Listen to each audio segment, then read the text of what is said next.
Hello everyone, my name is Oishiki. At first I would like to say that please kindly subscribe my channel.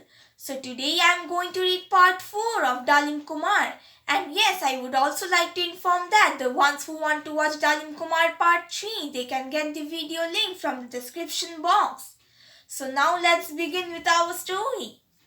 Meanwhile, at the exact time when the python Willy Apps was slain, the staircase of 1,000 steps of Prince's old home, now infested by the Rakshasi queen, came crashing down with loud rumble, and the earth shook with violent impact of the crash. Mortified and sensing the impending disaster, Rakshasi queen turned herself into mouse and escaped from the palace. Immediately thereafter, the real queen was restored to life, though she was still in trance. This unexpected turn of event caused panic and confusion among the people of the kingdom. Dalim Kumar, on the other hand, set out and walked increasingly. As he reached the hill where he had lost his sight, he discovered that his horse has been turned into stone. But as soon as he touched it, the horse sprang back to life, and seeing his prince started neighing joyously.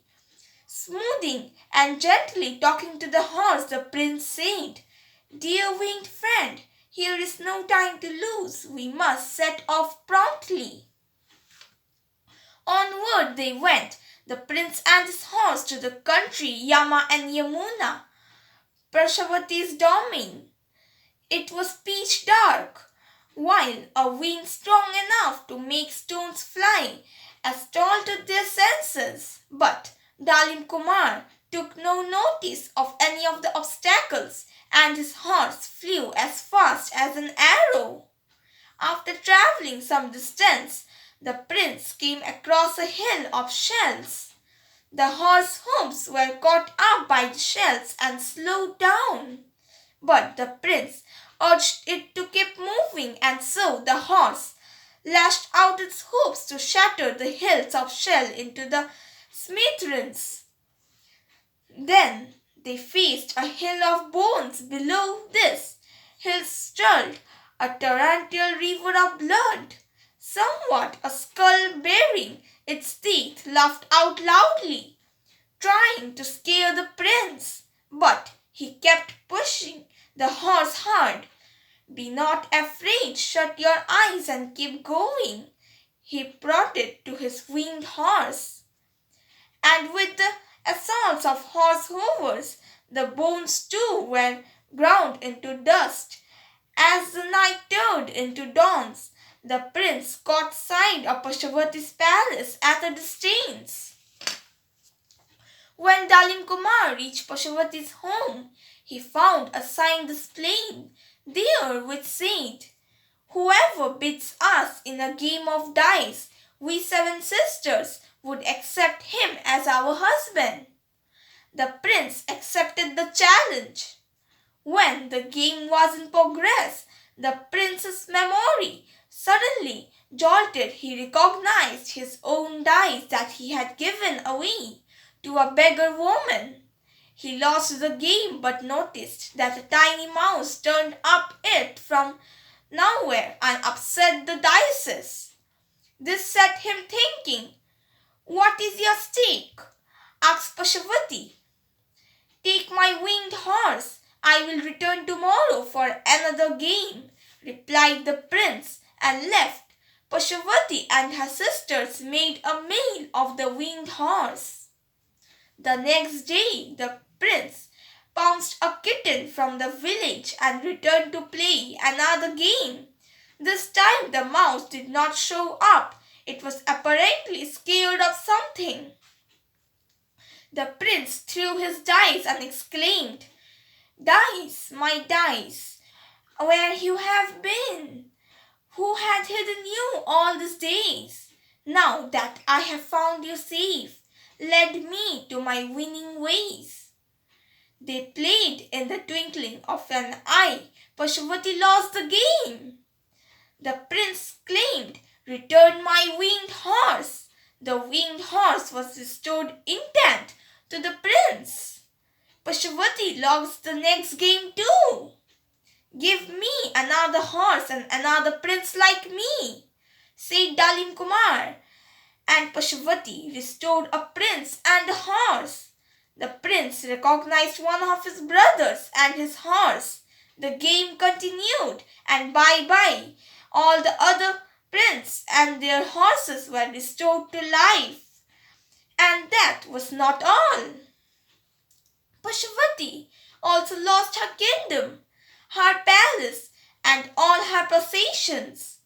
Finally, the prince asked, "What will you put up as a stake?" "Give me the dice of yours and the mouse." But Pashupati was most unwilling to surrender the dice. At this point, the prince let out the cat, which caught the mouse and diverted it. Immediately, all the lights went off. The prince noticed with amazement that Pashupati and her sister turned into earthworms. And the prince regained his dice. With all the brothers united and the eldest prince saying, "Let us now return home." And the 8 princes flew away on their winged horses. All their old home, the original queen woke up. From her terrace she cried, "Oh, for how long had I been asleep? Where is my son?" Indeed, the people too started questioning where were Dalim Kumar and his brothers. Meanwhile, all the princes were flying back on their horses, raising a storm of dust all along. As they reached home, Dalim Kumar shouted, "Mother, mother, where are you? Where are you?" He and his 7 old princes came and surrounded the queen and embraced her. The one deserted palace came life again. But what happened to princes whom Dalim Kumar had rescued and married? The people of her kingdom kept wondering. Our king went in search of his brothers such a long time ago and has not returned yet. What had gone wrong? So they sent out search parties to look for him. Finally, they located the prince who had their king in their home kingdom, and soon enough the princess arrived there and was reunited with her husband. The king, the queen, and all his subjects rejoiced. All this happy turn of events and a wave of joy spread through the kingdom. Early next day, the golden pomegranate tree in the king's garden blossomed out with 1,000 blooms.